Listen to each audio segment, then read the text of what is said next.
and welcome back. And Dave, no matter how many times you try to convince me to change the name of this podcast, it is not going to happen, so you can eat a bag of dicks. Except not really, because you did bring me a new microphone, and I'm super forever grateful about that, so I'll let you pass. Still not changing it. So this week, I decided that I would cover some ways that people have been cock-blocked, or just had some crazy shit happen that prevented them from getting laid. While I haven't had too many issues in the past getting laid, I definitely had a few times where I fucked myself over on it, and then another time I'm pretty sure God was playing a sick fucking joke on me, or not God, you'll understand. But as per usual, this is a personal and sexual podcast, so it's extremely not safe for work. Unless you're enjoying living on the edge of life and have headphones and want to rock the podcast while dealing with work shit, good on you. Keep it fucking going. Please, for the love of God, don't get caught. I don't want to be the reason that Karen looks at you funny in the break room and wonders what the fuck you're doing in your spare time. No one needs that, and Karen can go fuck off. So now, before we start this shit show off, I want to just thank everyone who's been listening and been supporting me each week, even though this is literally the third week.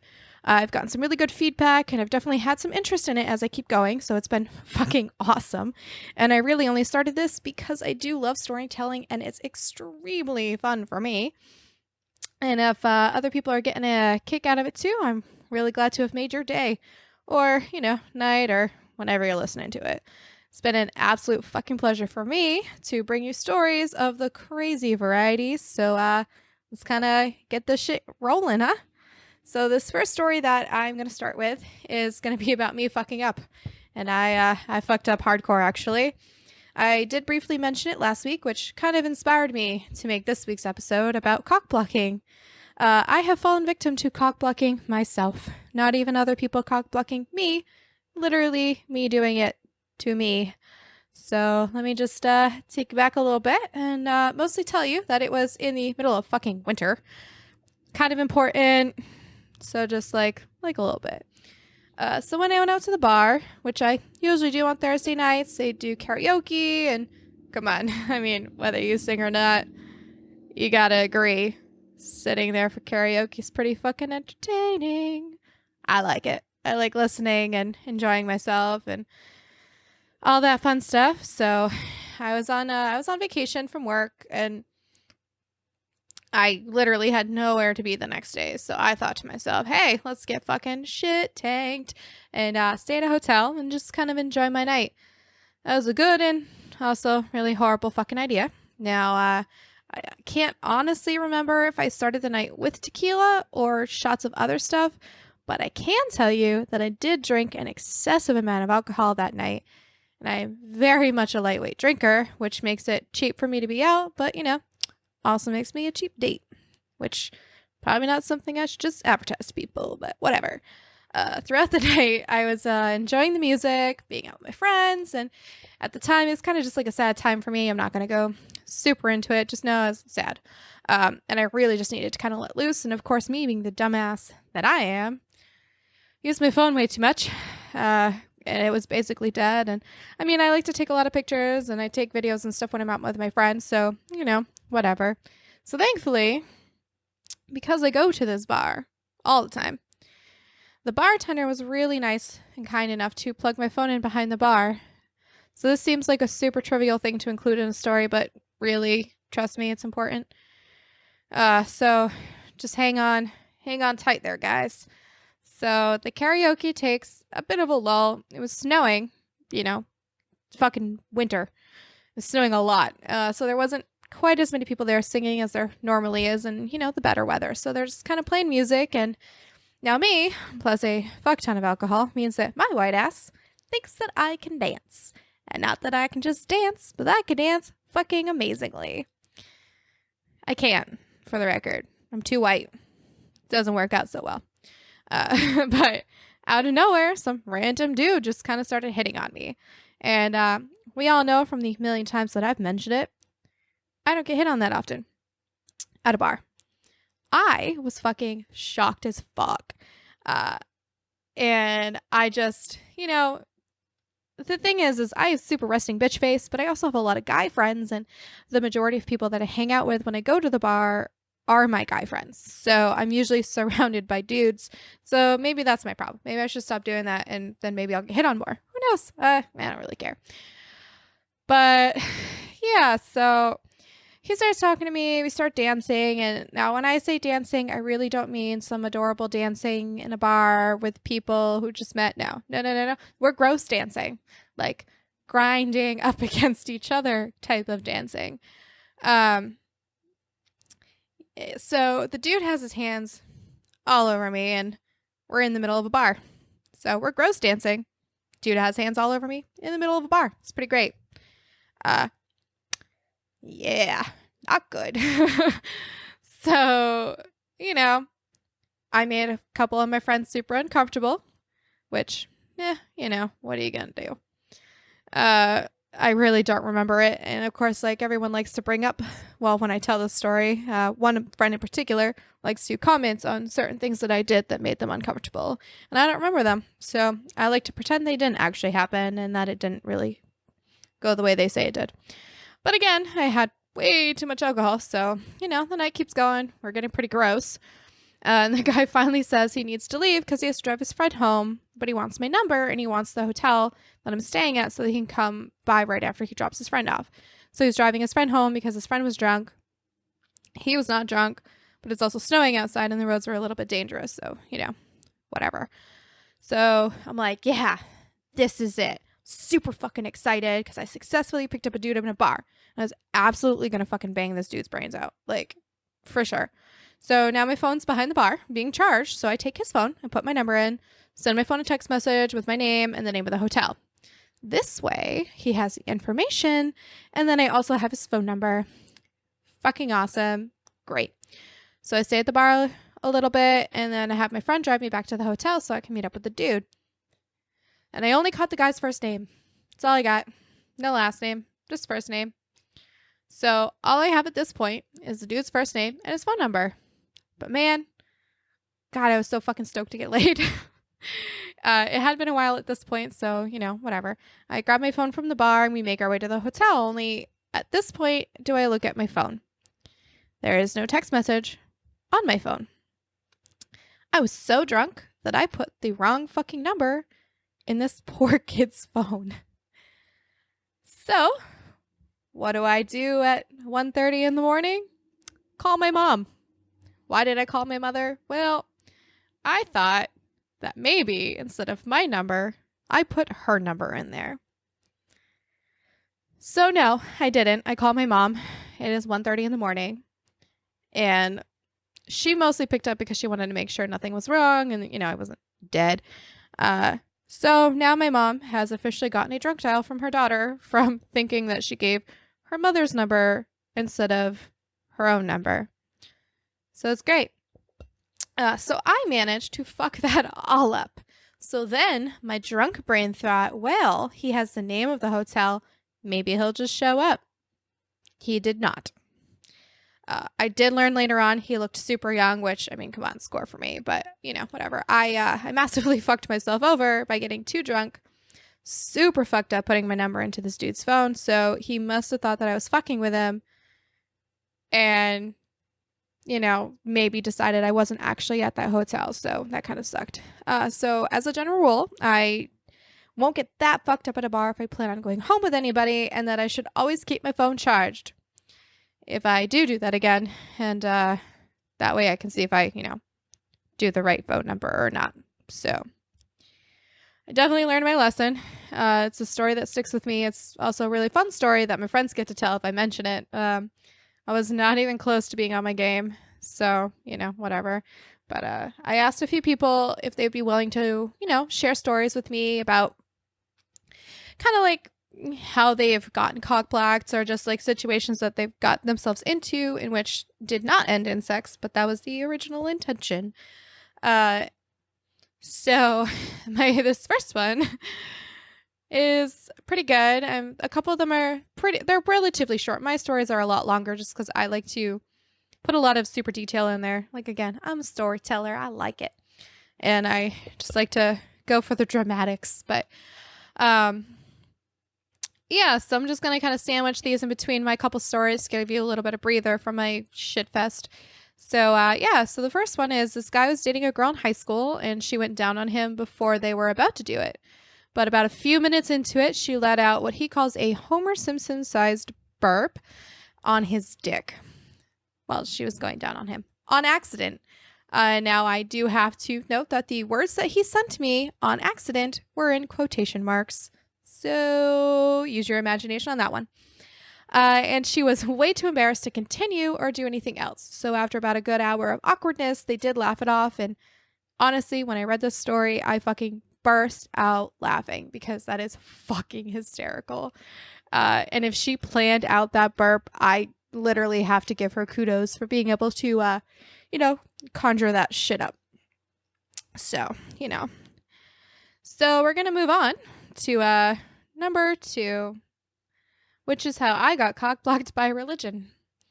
Now, I am going to preface this with saying I'm absolutely all for believing if you want whatever you want to believe in, or what you grew up with, and absolutely it's your thing. It's not my thing, but I'm also not a very religious person, and while I did used to do the church on holidays thing, I do not do that anymore. But the point is, I feel as though these are things you mention to somebody, especially people you're going to date or have sex with. And it's not so that they can be like, oh, no, thanks, but more to be kind of more respectful as to your beliefs and stuff like that. This guy didn't do that. So, I met him on Tinder because apparently I have way more men on Tinder than probably most people would care to admit. We went out for a date for a drink because I prefer to meet in a public place in order to make sure you're cool and not going to murder me and turn me into a lampshade. I watch and listen to way too many crime shows and podcasts to date like a normal human being, but I'm also not stupid as to what goes on in this world, and I don't want to die. Just saying, don't want to be on the first 48. So the drinks go fantastically, and I learn a lot about him, where he's from. He's got this wicked awesome accent, so I asked him about it, and that got us talking about where he's originally from, and not a single time did he mention religion or give any indication to it at all. Okay? Just literally keep that in your brain, please. So after the date, we decided we wanted to go out again, and this time we were going to go to a movie, and he seemed super sweet, super nice, was really fucking hot, and dude, come on, the accent, fucking amazing. I just have this weird thing for accents, not accidents, accents. I don't know why, I just do. So we go out the next week for a movie, goes fantastically, and we decide we don't want, the day to end because we went to an early movie, so it wasn't a super late one. So we go back to his apartment, and we're watching Netflix and order pizza. Honestly, my brain just knew Netflix and chill. This shit was gonna happen. I was super excited. Hell fucking yeah. So we get back to the apartment, flip on Netflix. Can't honestly tell you what show we were watching. I really can't. I don't remember. So we start making out, which is why I don't remember what show it is, by the way. Hardcore making out. And he was absolutely dry humping me on his couch. Pretty decent kisser. I'd give him maybe a 7 out of 10, but I can deal with it. People can be trained. Whatever. I'm sure people will give me shit or say I'm bad at other things too, and I don't really care. You can train me. We're good. That sounds horrible. Not a dog. So this guy picks me up. So I'm not a giant lady by any means necessary. I'm not Amazon, but I'm not small either. So he picked my ass up from that couch and carried me into the bedroom. That is some fucking hot ass shit. That is amazing. For the love of God. Yes. He was 100% getting fucking laid at that point. Hell yeah. If everything else wasn't going for him, he's got that. So then we're getting super into it. He starts undressing me, and I start undressing him, and it's getting pretty fucking really hot. And then he stops me from taking his underwear off. Now I say underwear because they were 100% not boxers. And if anybody knows what they're called, I don't know, because they're not briefs, because they did not look like briefs. I know what briefs look like. They did not look like them. They look like Speedos, but in underwear form, and I was confused. I have no idea. But anyways, so I was obviously super confused why he was stopping me, because I'm like, we're like getting into this, and this is going really good, and blah, blah, blah. I was like, yeah. So I like had a look of confusion on my face, and this is when he tells me he wants to have sex with me, but he can't. So this man, who's been grinding up all on me and turning me on for like an hour at this point, we can't do anything past that. Like, no oral sex, literally absolutely fucking nothing. So I ask him why, like, what's going on? He goes, well, I can next week when Ramadan is over, but we can keep doing this. It feels so good, even if it's torture, because I want to fuck you, but I just can't. My brain fucking exploded. Like, I had no idea. I literally didn't know. And if he had mentioned this all beforehand, I definitely wouldn't have let it go that far. Like, come on. Like, I would have been nice. I would have been good. I would have had restraint. But, like, he literally waited until the last fucking minute to tell me this. Literally last minute. Like, we were, like, practically almost fucking naked for him to tell me this. So I said it was fine. You know, it was all right. Whatever. The pizza came. We ate some pizza. And so then I went home. So we were talking for the next few days, and we made plans. We're like, oh, you know, I'll come over next week. You know, we can continue what we were about to do. And he was all for it, blah, blah, blah. Having for a couple days, and out of fucking nowhere, he just like stopped responding and completely dropped off the face of the planet. So not only did he cock block me, I was also fucking ghosted. I was so like, what the fuck, man? If something, like, I feel like you should tell people these things. If don't like lead somebody on and then like cut them off right as shit's about to happen, because that shit sucks. But so this next story actually kind of ties in a little bit. Whereas this guy had been dating this girl for about 5 months, and they were getting ready to have sex, and she looks up at him and tells him that they can't have sex until they're married. He got up and left the room because he was completely floored, and honestly, I'd be a little mad too. Like I said, you know, I feel like this shit's something that you should explain straight up and don't.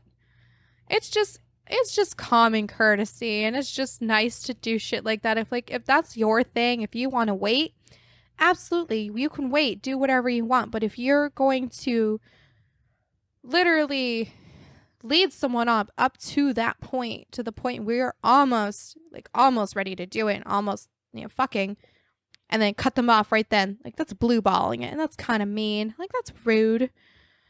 But yeah, I feel like you should be super upfront about that kind of shit.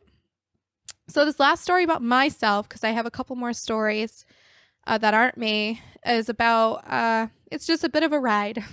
So it joined me on this fucking crazy, shitty adventure.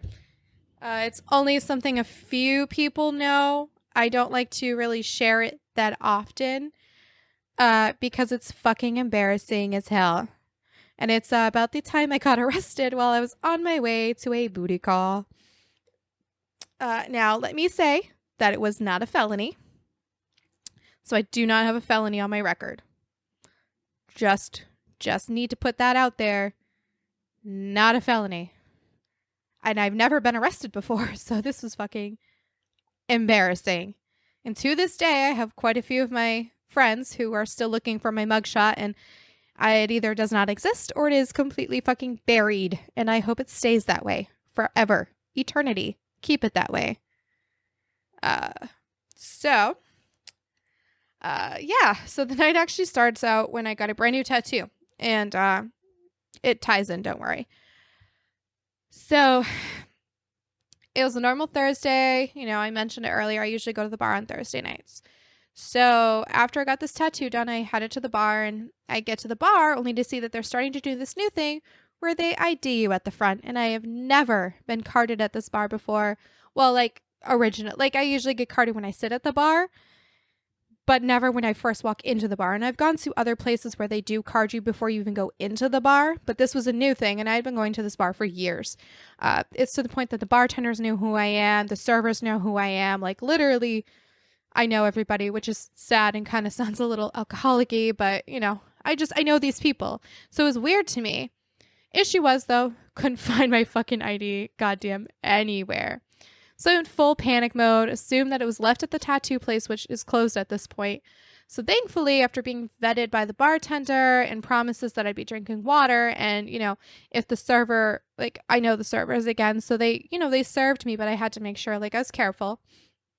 Whatever. It's as if they felt comfortable serving me. Whatever. So they let me into the bar, and like I said, I've been going to this bar for years. They know who I am. We drink, I stopped drinking way before, we need to leave because I know that I need to drive home. My best friend was drinking right up until last call and right before we left the bar. So she drank a lot. She was completely sober later on. Just know that she was completely sober. She still baffles me. I love her to death. She can fucking drink like a goddamn fish, and I get drunk off of like 3 drinks, and she could drink like 6 and be fine. I don't know how she does it. She is a freaking, I don't even know. I can't even think of a word. So yeah, we finally decide that we're going to make the trek back home. And of course, at the time I'd been texting with this guy that I've slept with before, and I was super horny, and it had been like a month or 2 since I had sex, and I was super feeling it. And like I said, I have fucked this guy before, and quite a few times, and not a person I would say no to a booty call for. And a little history, the first time a few years ago when I started going to the bar, and another time maybe months after that. I don't remember. All the days kind of like run into each other, and each time I've been a bit drunk, and drunk sex can go one of 2 ways: wildly awesome or fucking disappointment, which ends in one of the parties being super disappointed and sad. But each time was awesome, so it's not a bad thing. And I can honestly, there's literally not a bad thing I can say about the sex. Like, nothing. Fantastical. I don't know. So the plan was to drop my best friend off at home and then head back to his house for sex. And, at 2 a.m. Don't do this, or if you do it, please don't be a fucking stupid idiot about it like I was.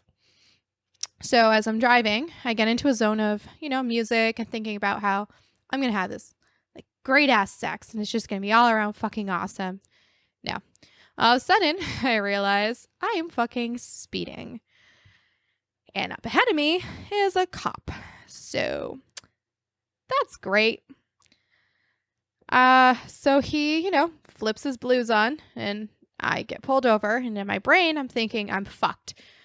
Maybe he'll let me off with a warning and I'll be on my merry way. But this is not a story about how I got a speeding ticket and still went to get, the ever-living shit fucked out of me. No, I got pulled over, and it's a state cop, so that's even fucking better. It's officially 2 a.m. or a little after 2.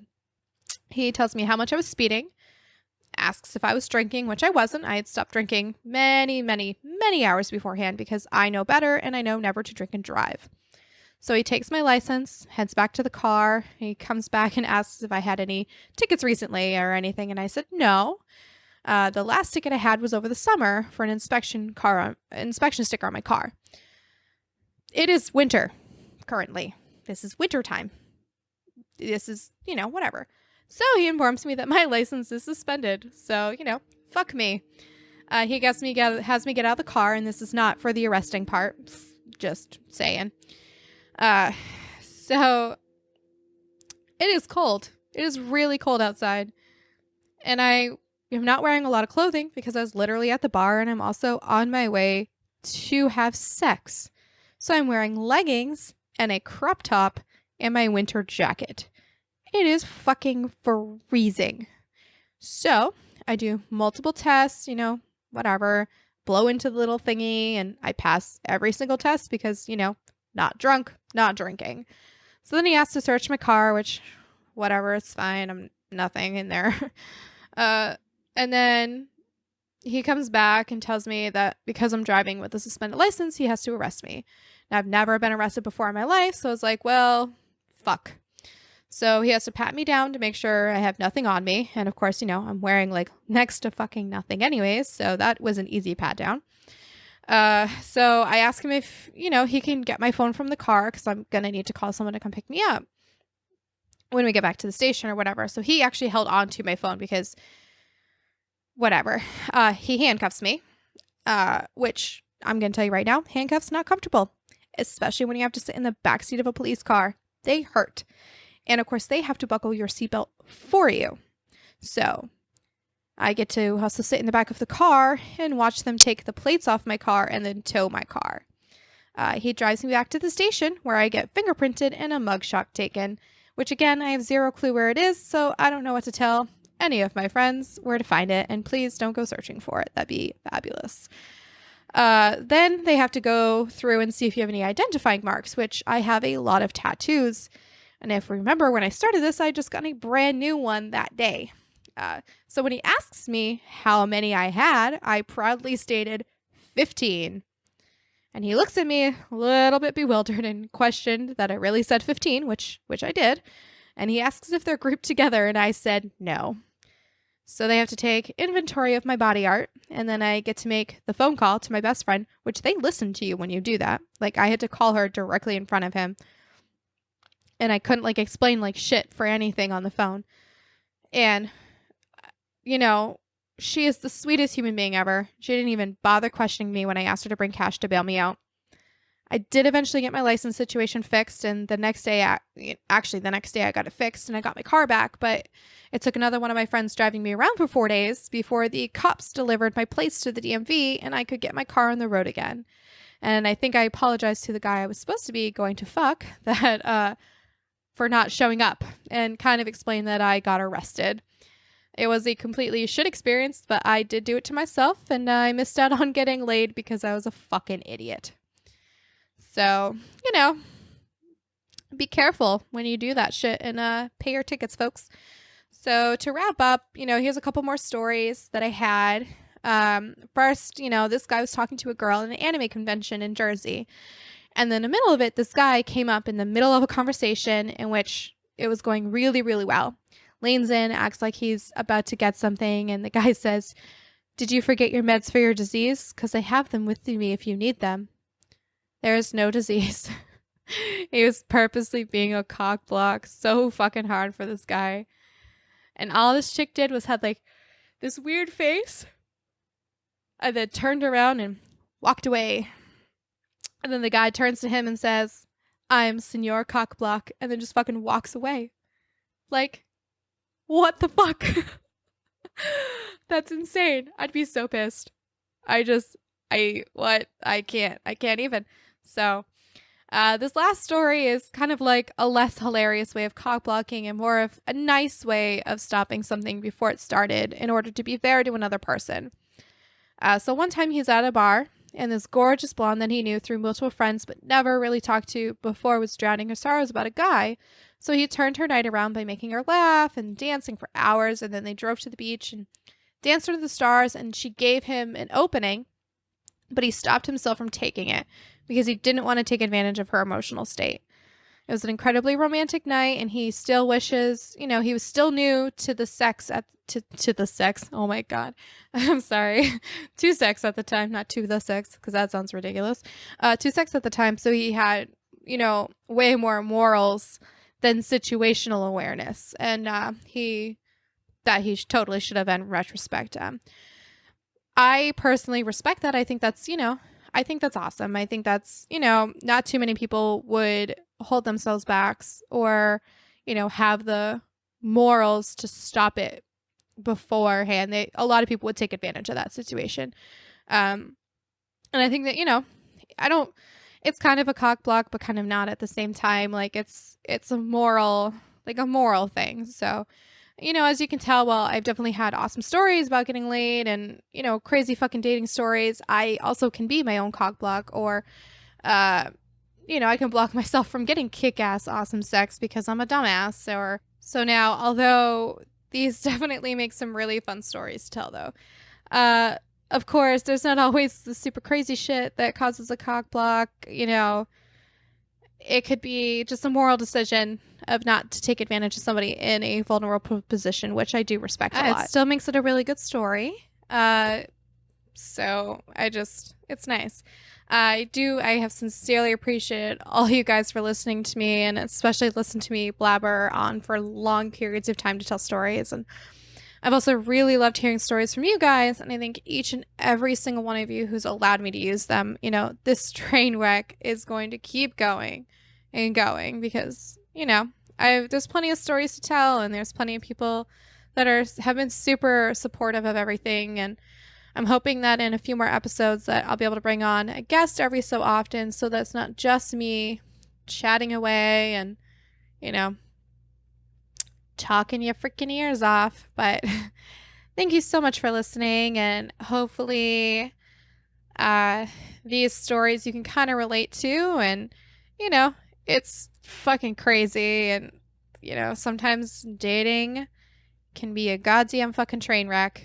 And like I said, like, everyone has a story, everyone has their own story, and, like, you know, not every story is crazy insane. Some of them are pretty nice. So I'm hoping, I'm not sure yet what next week's gonna bring. I haven't quite decided yet. It's gonna be kind of fucking winging it like I do all the time. But seriously, thank you so much for listening, and I really, really appreciate it.